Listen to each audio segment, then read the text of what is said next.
श्री सरस्वती मैया की जय, श्री कृष्णचंद्र भगवान की जय। देखिए, एक प्रश्न आया है कि धनु संक्रांति और मीन संक्रांति अर्थात 15-16 दिसंबर से लगाकर 14-15 जनवरी तक प्रतिवर्ष, और फिर 14-15 मार्च से 14-15 अप्रैल तक मोटे रूप में प्रतिवर्ष राउंड में करें तो 15 दिसंबर से 15 जनवरी और 15 मार्च से 15 अप्रैल, ये 15 दिसंबर से 15 जनवरी ये तो धनु संक्रांति रहती है, और 15 मार्च से 15 अप्रैल मोटे रूप में कह रहा हूं। आप कहेंगे 13-14 को लग जाती संक्रांति, तो आप राउंड में समझे, तो ये 15 मार्च से 15 अप्रैल मीन संक्रांति रहती है। इस दौरान समस्त शुभ कार्य वर्जित है, और मीन संक्रांति में चैत्र मास में मात्र यज्ञोपवीत का मुहूर्त हो सकता है, बाकी कोई मुहूर्त नहीं हो सकता है। इसके संबंध में पीयूष धारा क्या कहती है? देखो, पीयूष धारा में लिखा है कि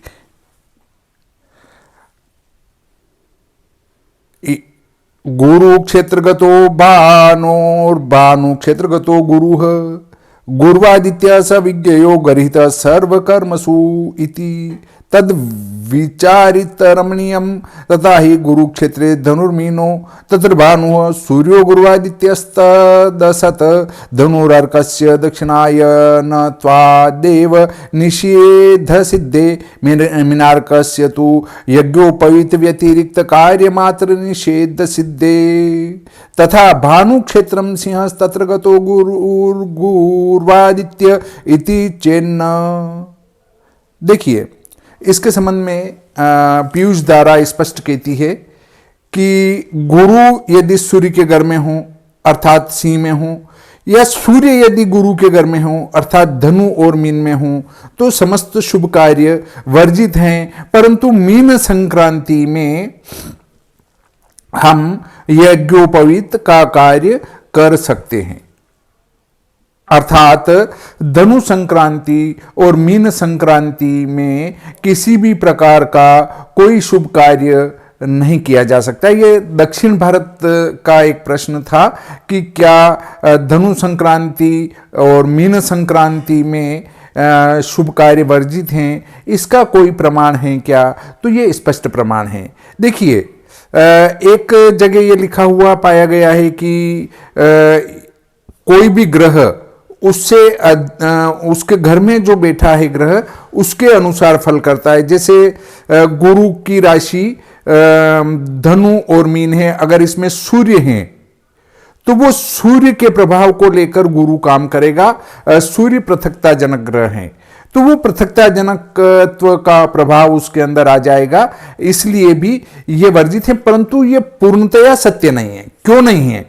क्योंकि पृथकता जनक ग्रह शनि भी है, राहु भी है, और जब ये शनि राहु गुरु की घर में होंगे तो क्या उस समय भी शुभ कार्य वर्जित होंगे? तो ऐसा नहीं लिखा गया है, सिर्फ सूर्य के लिए लिखा गया है। तो ये सूत्र यहां पर फेल हो जाता है।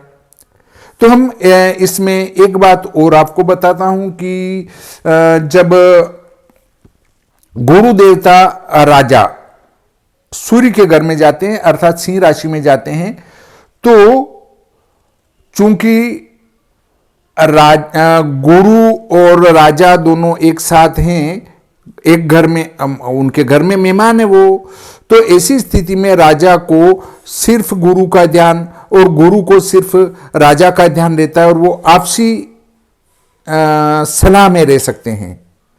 इससे उनका शुभ प्रभाव जनता पर नहीं होगा। इसी प्रकार यदि गुरु के घर में सूर्य हैं तो गुरु के घर में राजा मेहमान हैं, इसलिए वो एक दूसरे का ध्यान रखते हुए प्रजा का ध्यान नहीं रख पाएंगे। इसलिए भी धनु और मीन संक्रांति शुभ कार्यों में वर्जित हैं। फिर भी अगर आपको लगे कि ये वाक्य उपयुक्त नहीं लगता है तो पीयूष धारा का ये वाक्य तो आपको उपयुक्त लगेगा, क्योंकि गुरु जी ने ये वाक्य कहा है। ये इसमें स्पष्ट आया है कि गुरु क्षेत्रगतो भानुर्भानु क्षेत्रगतो गुरु गुरुवादित्य स विज्ञेयो गरित सर्व कर्मसु, मतलब वो निंदित है सभी कार्यों में। गुरु के घर में सूर्य अर्थात धनु और मीन संक्रांति, और सूर्य के घर में गुरु अर्थात सिंह राशि का गुरु, ये सभी शुभ कार्यों में वर्जित कहे गए हैं। ये प्रमाण सहित मैंने आपको बताया। इस प्रकार आज का ये प्रकरण यहीं समाप्त करते हैं। श्री सरस्वती मैया की जय, श्री कृष्णचंद्र भगवान की जय।